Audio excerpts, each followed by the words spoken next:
Muito bem, galera. Semana 21, frente C, sistema digestório. Bora lá então para a fisiologia. Lembrando que nas últimas aulas, lá na semana 19, nós terminamos a parte das verminoses. Então, temos aí, né, sistema digestório, parte de fisiologia humana, vem sistema digestório, sistema respiratório, sistema excretor, sistema cardiovascular, sistema nervoso, sistema endócrino. Todos esses sistemas são importantes. E eu imagino, né, que vocês que estão aqui comigo, alunos que quase que na sua maioria vão prestar o vestibular de medicina, é uma parte que vocês gostam bastante, né? Então, bora lá falar de sistema digestório primeiro, né? Se você olhar no nosso planejamento, eu tinha colocado lá antes o sistema respiratório, porque era pelo plano ali do poliedro, né? Mas é mais interessante que a gente comece pelo sistema digestório, já que são dois sistemas que têm conexão entre eles. Tá? Então, primeiro o sistema digestório, semana 21. Bora lá? Finalmente, né, Júlia? Bem isso. Então vamos, gente. Bora, né? Chega de falar de verminose. Sistema digestório. Quando a gente fala de sistema digestório, a gente está falando de um dos sistemas que mais cai no Enem. Né? Tem muita coisa aqui importante. Função do sistema digestório. Tem a função ali mecânica, né? A parte da digestão mecânica, realizar a digestão mecânica. A gente não costuma falar muito nessa questão da digestão mecânica, mas às vezes alguns vestibulares podem tratar dessa parte envolvendo a quantos dentes um adulto tem, quantos dentes a criança tem. Então, às vezes a gente é pego de surpresa, né? Fala da digestão mecânica, porque os dentes estão associados à trituração. Então, na digestão mecânica, a gente tem o trabalho dos dentes, essa dentição. Os dentes de leite são em número de 20, são 20 dentes de leite que a criança tem, e no adulto a gente tem 32 dentes, tá? Uma questão de curiosidade. A gente acaba não focando muito, dando mais ênfase na digestão química, que é onde vai ter ali uma coleção de enzimas para fazer a digestão, né? Então, veja, quando a gente está falando de digestão, a gente está falando daquilo que a gente consome. O que, que a gente consome? A gente consome água, sais minerais, carboidratos, lipídios, proteínas, ácidos nucleicos, né? E a ideia é a gente extrair nutrientes desses alimentos, né? Nutrientes desses produtos que a gente ingere. Água e sais minerais nós não digerimos, a absorção ela é direta. A mesma coisa acontece com as vitaminas, tá, gente? Então, água, sais minerais e vitaminas nós não digerimos. Significa que nós não quebramos. Água, sais minerais, vitaminas já são moléculas pequenas o suficiente para a gente conseguir absorver lá no nosso intestino delgado, lá nas microvelocidades do intestino delgado, lá no jejuno e no ilho, tá? O que, que a gente vai quebrar? O que, que a gente vai digerir? Moléculas grandes, como carboidratos, que são os açúcares, lipídios, proteínas, ácidos nucleicos, tá? Às vezes a gente está dando aula, né, falando de DNA, de RNA, e a gente fala lá dos nucleotídeos, fosfato, pentose, base nitrogenada. E o aluno fala, da onde que o ribossomo arruma, né, esses aminoácidos, da onde que a DNA polimerase arruma esses nucleotídeos, a RNA polimerase arruma esses nucleotídeos. Gente, vem da nossa alimentação, né? Quando você consome um determinado alimento, esse alimento ele pode ter ali um ácido nucleico que vai ser digerido. E se eu faço a digestão de um ácido nucleico, do DNA do alface, a gente não vai usar o DNA do alface como ele é, a gente vai digerir esse DNA até você obter o quê? Os tijolinhos que são os ácidos nucleicos. Você vai digerir as proteínas até chegar nos aminoácidos. E aí o teu corpo usa esses aminoácidos para produzir as proteínas que o teu corpo precisa, tá? Então, vamos lá. Os carboidratos a gente digere até monossacarídeo. Os lipídios a gente digere até chegar em álcool mais ácidos graxos. As proteínas a gente digere até chegar em aminoácidos. E os ácidos nucleicos a gente faz a digestão até chegar em nucleotídeos. Entenda o carboidrato como uma molécula grande, né? O amido como uma molécula grande, um polissacarídeo. E a gente vai quebrando esse polissacarídeo em sacarídeos menores, até chegar no tijolinho, que é a unidade básica, que é o monossacarídeo. A mesma coisa acontece com lipídios, proteínas e ácidos nucleicos, tá? O sistema digestório, ele começa com a boca, né? Tem ali a língua tem um papel importante, né? Ela ajuda na parte da deglutição. Tem as glândulas salivares, então tem ali a glândula salivar sublingual, glândula salivar submandibular, glândula salivar parótida. Então, veja, nós temos aí um número de 6 glândulas, né? Porque a gente vai ter aqui sempre pares de glândulas submandibular, sublingual, parótida. Então, 6 glândulazinhas ali trabalhando, produzindo saliva. Também não é um assunto que é muito cobrado, mas curiosidade acho que é sempre bem-vinda, né? A gente chega a produzir em torno de 1 a 2 litros de saliva por dia. Caramba, é muita saliva, né? É engraçado como que o nosso cérebro age, né? Porque só de falar em saliva a gente começa a produzir mais saliva. Você já parou para pensar?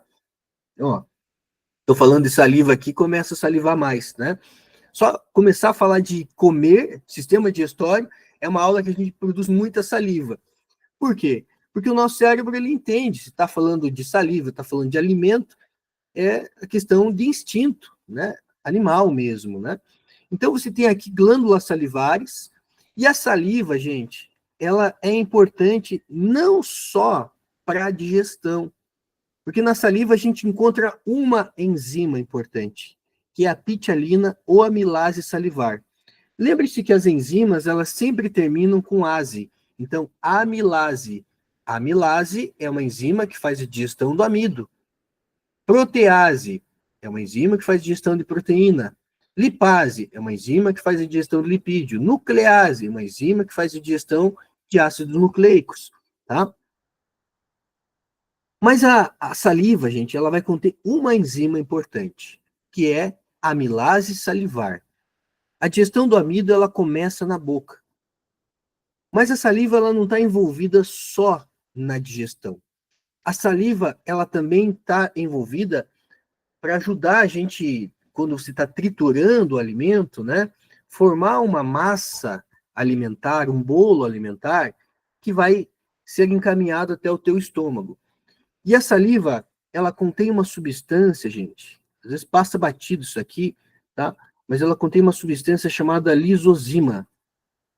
A lisozima, ela é uma substância tipo um antibiótico natural. Nós, seres humanos, a gente não fica lambendo ferida, mas cachorro, acredito que você já viu algum cachorro ficar lambendo a ferida. Se ele tem um machucado, ele fica lambendo o machucado. Por isso, quando o cachorro, às vezes, faz alguma cirurgia, né, ou faz algum procedimento ali, ou tá com algum machucado, ele tem que colocar aquele negócio no pescoço, né, para que ele não consiga ficar lambendo a ferida, porque às vezes se passa alguma pomada, alguma coisa ali, algum creme, né, cicatrizante, e o cachorro vai lamber aquilo ali, vai tirar aquele material. E a gente não quer que esse material saia, né, a gente quer que ele trate a ferida do cachorro. Instinto animal, o cachorro ele vai lamber ferida. Por quê?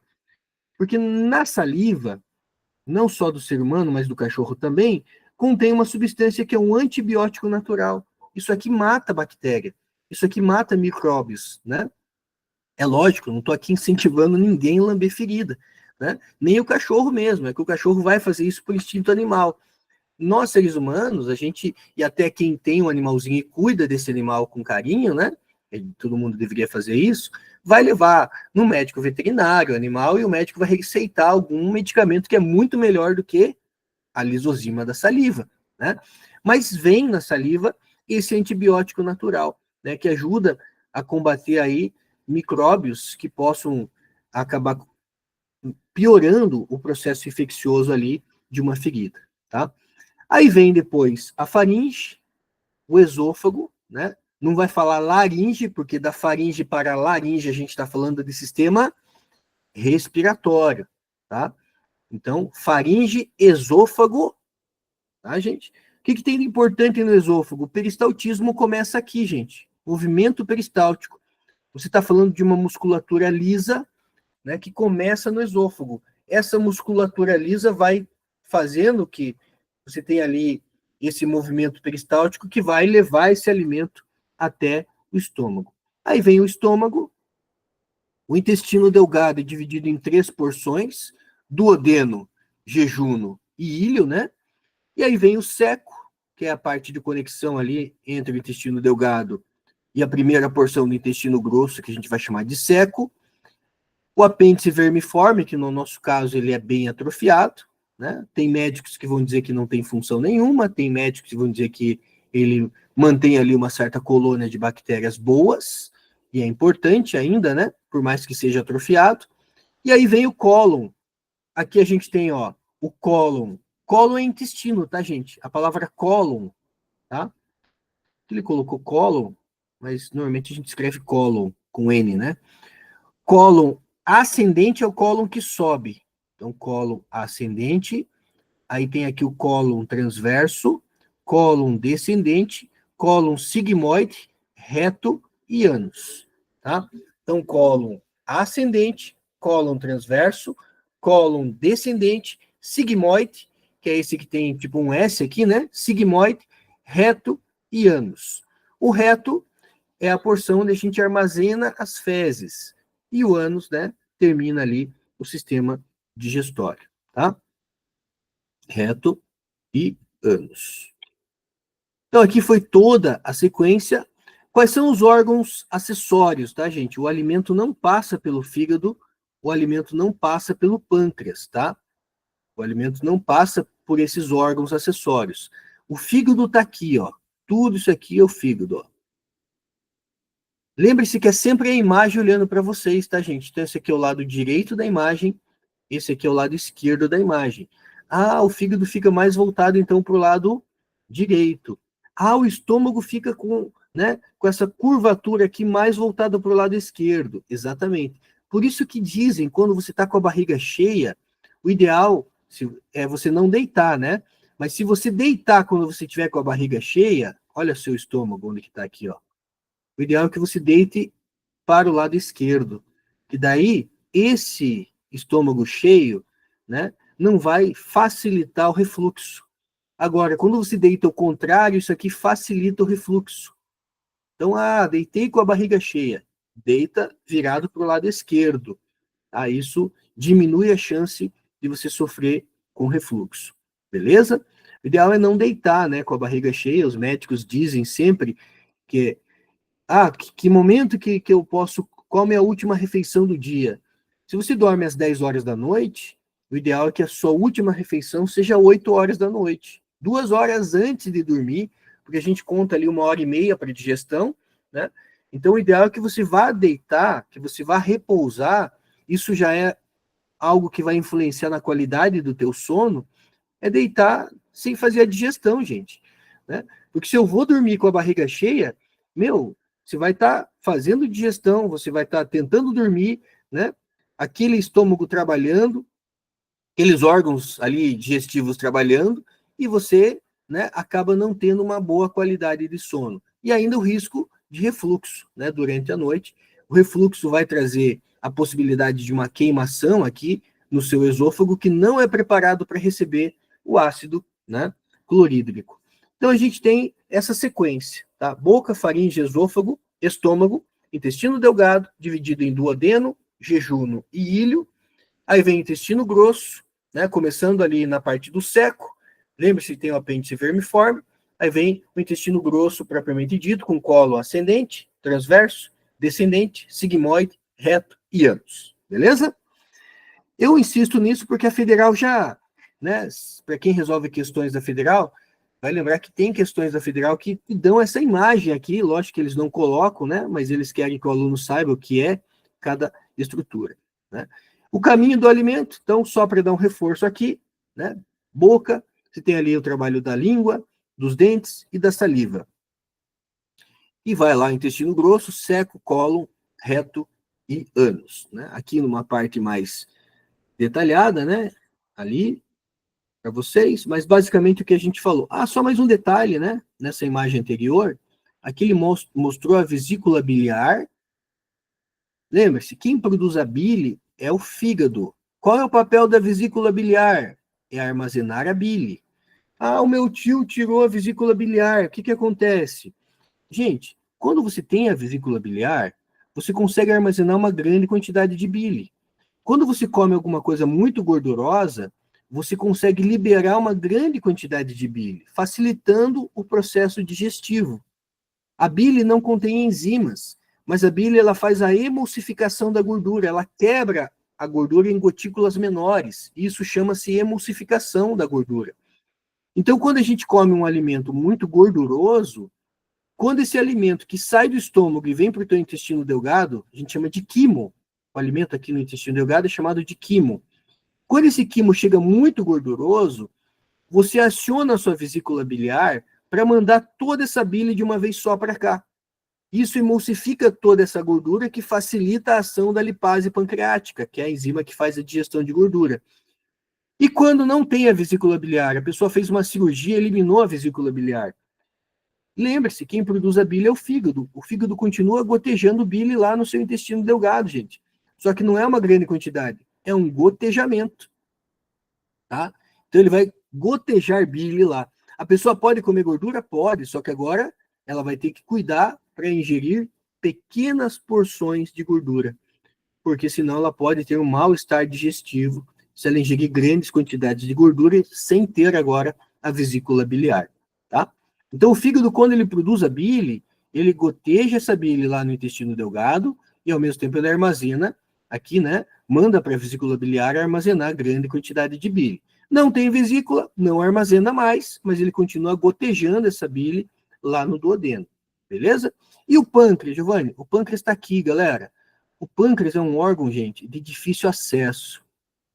Ele fica embaixo do estômago. Aqui em Curitiba, uma curiosidade agora, talvez até para estimular os futuros médicos aí, né? Aqui em Curitiba, Curitiba e região, tá, gente? Nós temos só 4 médicos especialistas em pâncreas, que fazem cirurgia, né? Que é aquele médico que vai dar o atendimento e, caso precise fazer alguma cirurgia, vai fazer cirurgia.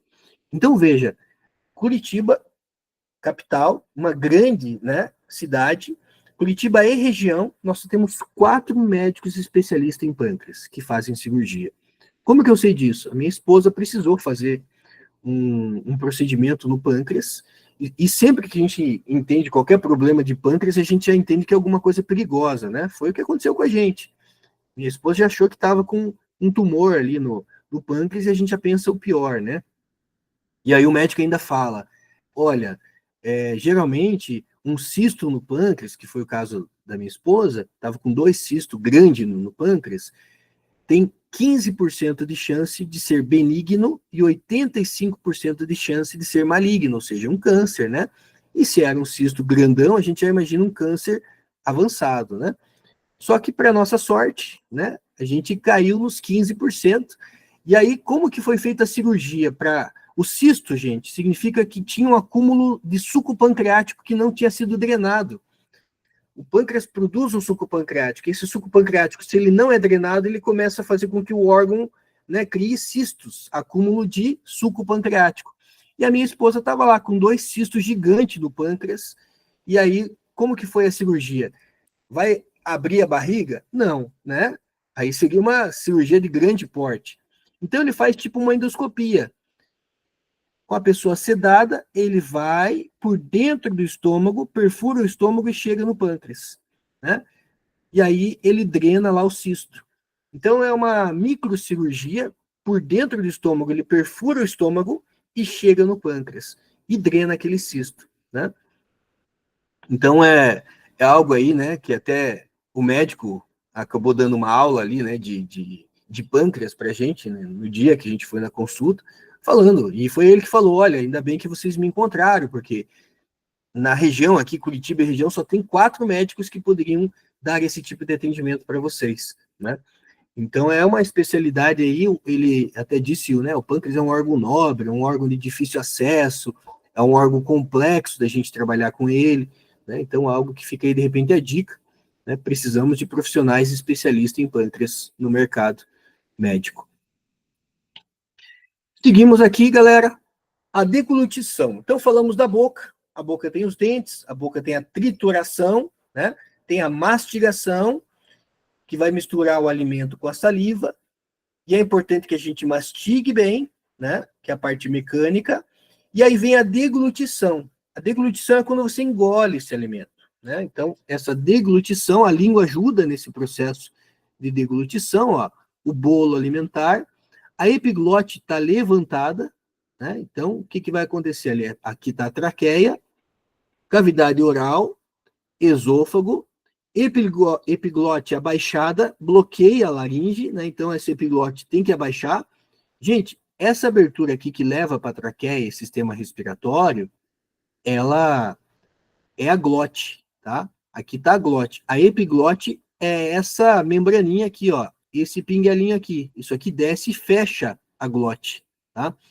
E quando a gente está comendo e falando ao mesmo tempo, existe a chance de algum cisco de alimento vir para o sistema respiratório. É quando a gente tem a possibilidade do engasgo, né?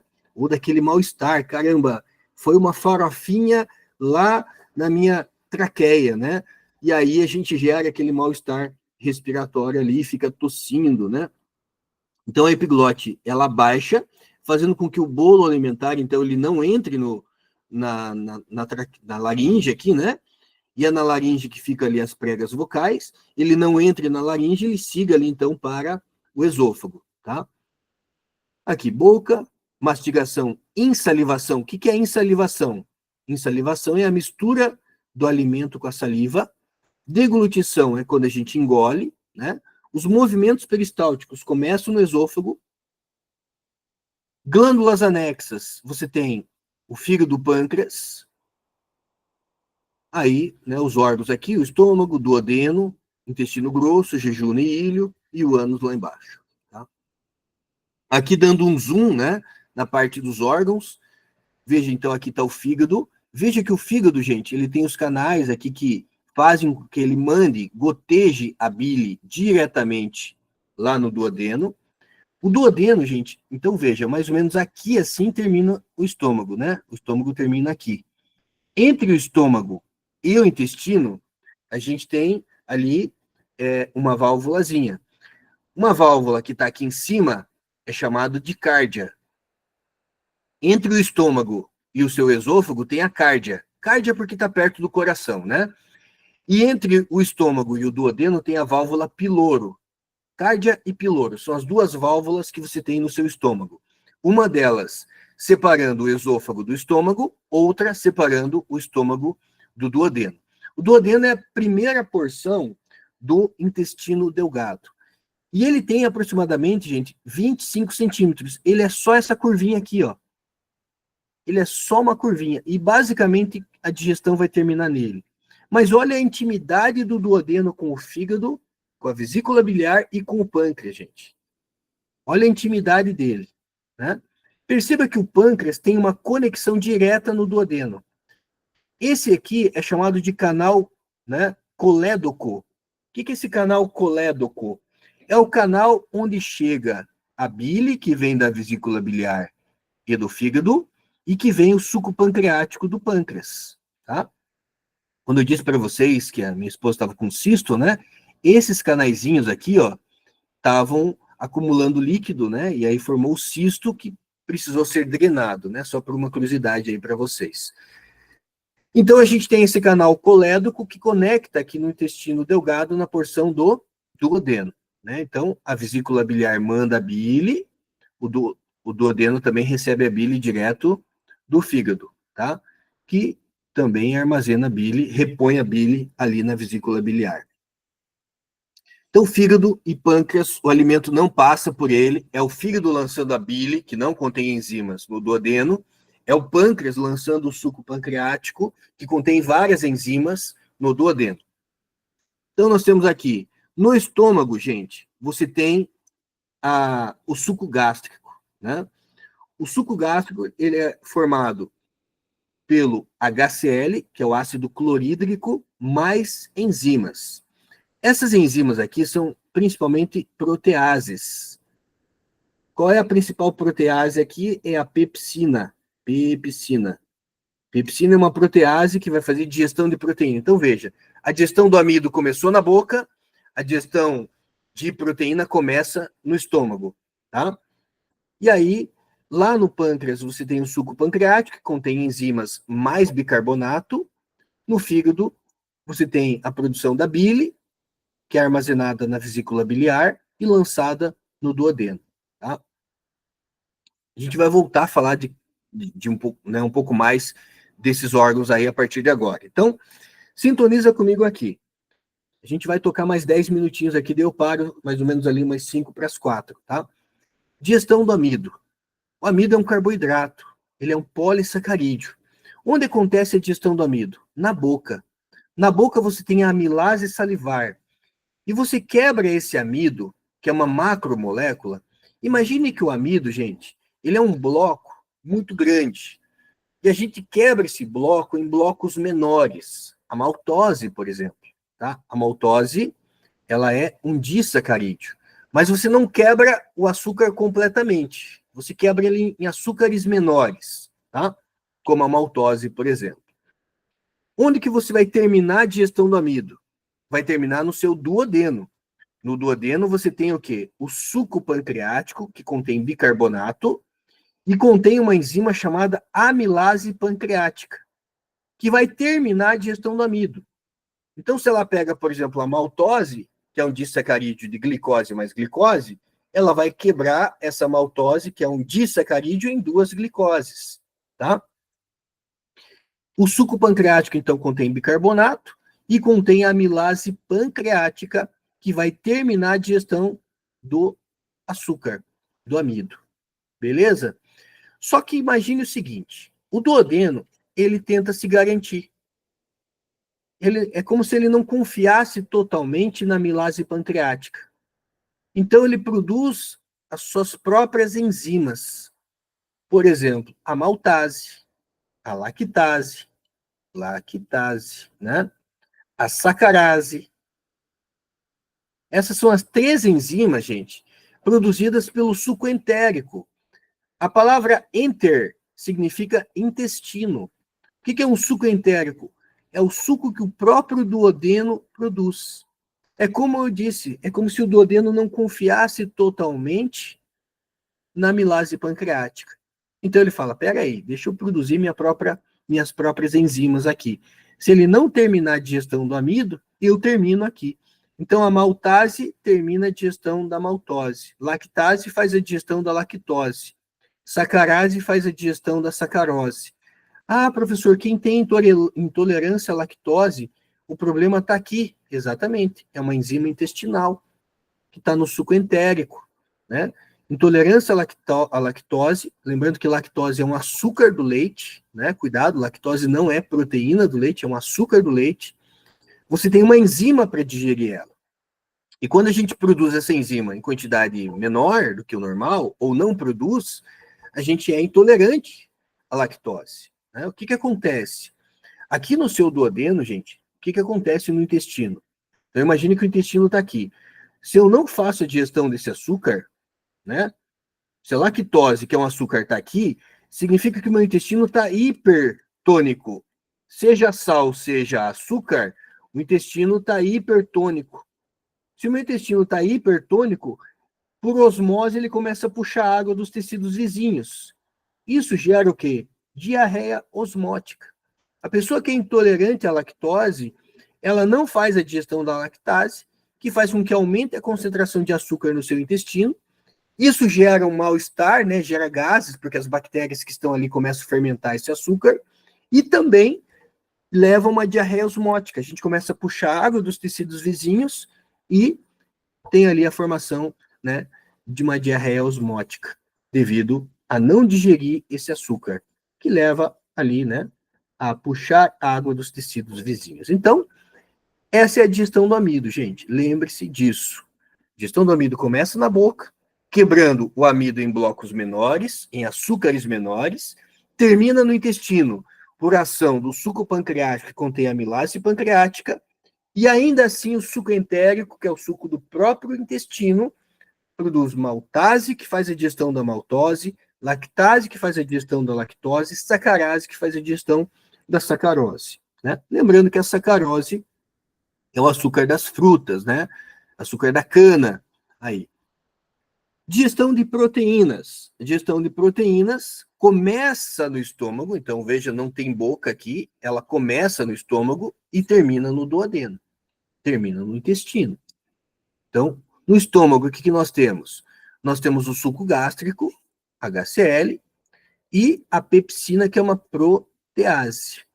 A mesma história, gente. Essa protease, a pepsina, ela quebra essa proteína em blocos menores, em pequenos peptídeos. Giovanni, qual é o papel do HCl aqui? Galera, a glândula que produz a pepsina, na verdade, ela produz a pepsina de forma inativa. Ela produz a pepsina na forma de pepsinogênio. Porque, veja, se a pepsina faz a digestão de proteína, a glândula, ao produzir pepsina, teria suas próprias proteínas digeridas. Então, o que a glândula faz?